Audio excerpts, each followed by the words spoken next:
ನಮಸ್ತೆ, welcome to ಡುಲ್ಪು creations.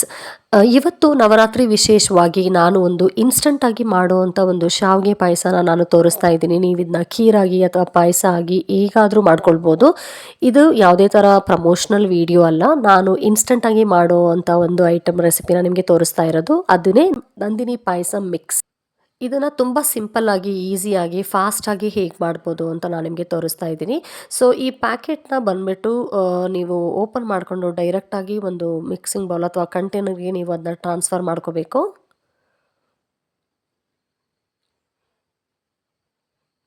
ಇಲ್ಲಿ ನಾನು ಒಂದು ನೀರು ಕುಡಿಯೋ ಲೋಟದಿಂದ ಫುಲ್ಲು 1 ಗ್ಲಾಸ್ ಮಾತ್ರ ನೀರು ಹಾಕ್ಕೊಳ್ತಾ ಇದ್ದೀನಿ. ನಾನಿಲ್ಲಿ ಪಾಯಸ ಥರ ಮಾಡ್ಕೊಳ್ತಾ ಇದ್ದೀನಿ. ನಿಮಗೆ ಖೀರ್ ಥರ ಬೇಕು ಅಂದರೆ ನೀವು ಇನ್ನೂ ಒಂದು ಕಪ್ಪು ನೀರನ್ನು ಕೂಡ ಆ್ಯಡ್ ಮಾಡ್ಕೊಳ್ಬೋದು.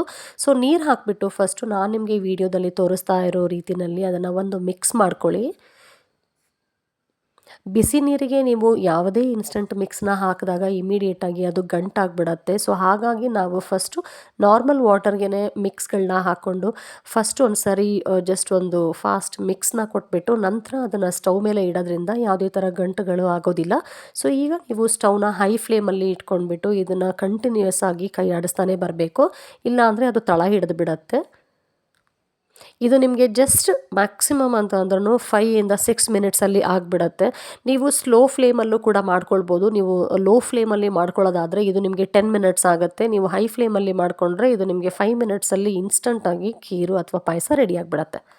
ಇದಕ್ಕೆ ಯಾವುದೇ ಥರ ಶುಗರ್ ಆಗಲಿ ಅಥವಾ ಮಿಲ್ಕ್ ಆಗಲಿ ಅಥವಾ ನಿಮಗೆ ಮಿಲ್ಕ್ ಪೌಡರ್ ಆಗಲಿ ಏನೂ ಆ್ಯಡ್ ಮಾಡೋ ನೆಸೆಸಿಟಿ ಇರೋದಿಲ್ಲ. ಇದು ಒಂದು ಪ್ರತಿಯೊಂದು ಆ್ಯಡ್ ಆಗಿ ಈವನ್ ಡ್ರೈ ಫ್ರೂಟ್ಸು ಕೂಡ ಇದರಲ್ಲಿ ಆ್ಯಡ್ ಆಗಿ ಬಂದಿರುತ್ತೆ. ಸೊ ಇವಾಗ ಇದು ಚೆನ್ನಾಗಿ ಕುದೀತಾ ಇದೆ. ಸೊ ಇದು ಕುದಿಯುವಾಗ ನೀವು ಒಂದು ಲೋ ಫ್ಲೇಮ್ ಮಾಡ್ಕೊಂಡ್ಬಿಟ್ಟು ಈ ಸ್ಟೇಜಲ್ಲಿ ಲೋ ಫ್ಲೇಮ್ ಮಾಡಿ ಮತ್ತೆ ಕಂಟಿನ್ಯೂಸ್ ಆಗಿ ಇದನ್ನ ಸ್ಟರ್ ಮಾಡ್ತಾ ಬನ್ನಿ. ಸೊ ಇವಾಗ ಇದು ಆಗಿದೆ. ಅದರಲ್ಲಿ ಚಿಕ್ಕ ಚಿಕ್ಕ ಶಾವಿಗೆಗಳನ್ನು ಹಾಕಿರೋದ್ರಿಂದ ತುಂಬ ಬೇಗ ಅದು ಬೆಂದು ಹೋಗುತ್ತೆ.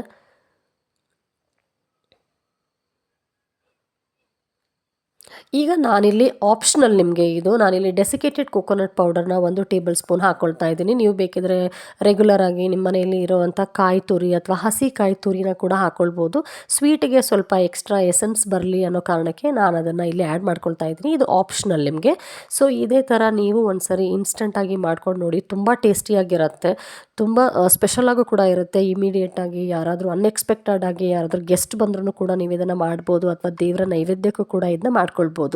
ಸೊ ನೀವು ಕೂಡ ಒಂದ್ಸರಿ ಟ್ರೈ ಮಾಡಿ ಹೇಗಿದೆ ಅಂತ ನಿಮ್ಮ ಎಕ್ಸ್ಪೀರಿಯನ್ಸ್ನ ಹೇಳಿ. ಫಸ್ಟ್ ಟೈಮ್ ನನ್ನ ಚಾನಲ್ನ ನೋಡ್ತಾ ಇದ್ದರೆ ಪ್ಲೀಸ್ ಸಬ್ಸ್ಕ್ರೈಬ್ ಮಾಡ್ಕೊಳ್ಳಿ. ವಿಡಿಯೋ ಇಷ್ಟ ಆದರೆ ಲೈಕ್ ಮಾಡಿ, ಶೇರ್ ಮಾಡಿ. Thank you for watching.